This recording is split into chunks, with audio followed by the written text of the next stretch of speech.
Assalamualaikum warahmatullahi wabarakatuh. Bagaimana kabarnya anak-anak? Alhamdulillah, semoga sehat semuanya ya anak-anak. Kali ini Pak Anglis akan menyampaikan materi pelajaran Sejarah Kebudayaan Islam kelas 3 semester 1 bab 7 tentang Kerasulan Muhammad.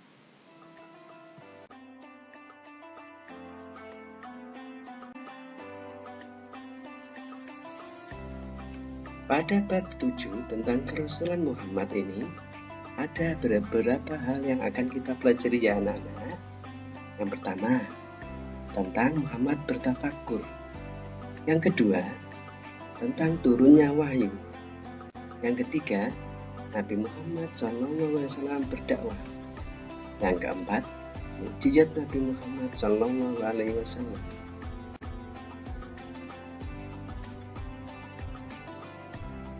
Yang pertama, Muhammad bertafakur. Bertafakur adalah mengasingkan diri untuk merenung atau menimbang dengan sungguh-sungguh.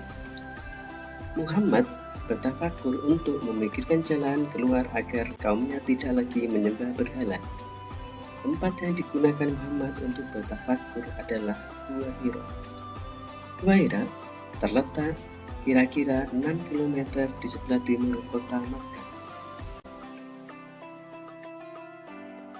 Yang kedua, turunnya wahyu.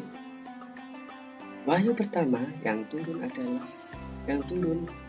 pada tanggal 17 Ramadan 6 bertepatan dengan 6 Agustus 6 tahun 611 Masehi.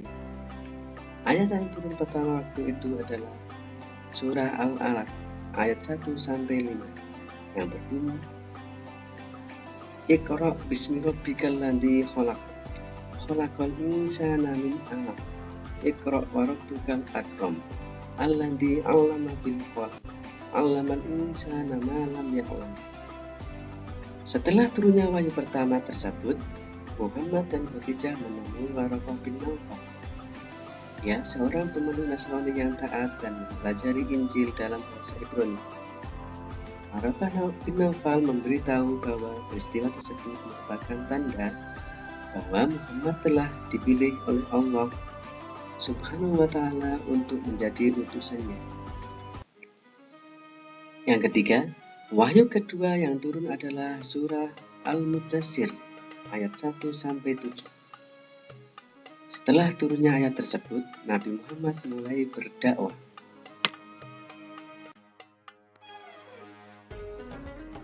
Yang ketiga, Nabi Muhammad SAW berdakwah. Orang-orang yang pertama menerima dakwah Nabi Muhammad disebut as-sabiqunal awwalun, yakni orang-orang yang pertama masuk Islam. Nabi Muhammad SAW menjalankan dakwah secara diam-diam selama 3 tahun lamanya. Setelah turunnya surat Al-Mudaththir ayat 1-7, barulah Nabi Muhammad melaksanakan dakwah secara terang-terangan. Yang keempat, mukjizat Nabi Muhammad SAW. Mukjizat adalah kejadian atau peristiwa ajaib yang suka dijangkau oleh akal manusia. Beberapa mukjizat Nabi Muhammad diantaranya, yang pertama, Al-Quran. Al-Quran adalah mukjizat terbesar yang diberikan oleh Allah kepada Nabi Muhammad SAW. Yang kedua, peristiwa Isra Mi'raj. Isra Mi'raj adalah perjalanan Nabi Muhammad SAW dari Masjidil Haram di Makkah ke Masjidil Aqsa di Palestina, dan setelah itu dilanjutkan naik menuju Sidratul Muntaha atau langit ketujuh. Yang ketiga, pembelahan dada Nabi Muhammad SAW. Pembelahan dada Nabi Muhammad ini dilakukan oleh Malaikat Jibril pada saat Nabi Muhammad masih berusia kanak-kanak. Pembelahan dada Nabi Muhammad ini diperuntukkan untuk mensucikan hati Nabi Muhammad dari kotoran-kotoran nafsu, dan agar terpancar cahaya kebenaran dari diri Nabi Muhammad Shallallahu Alaihi Wasallam.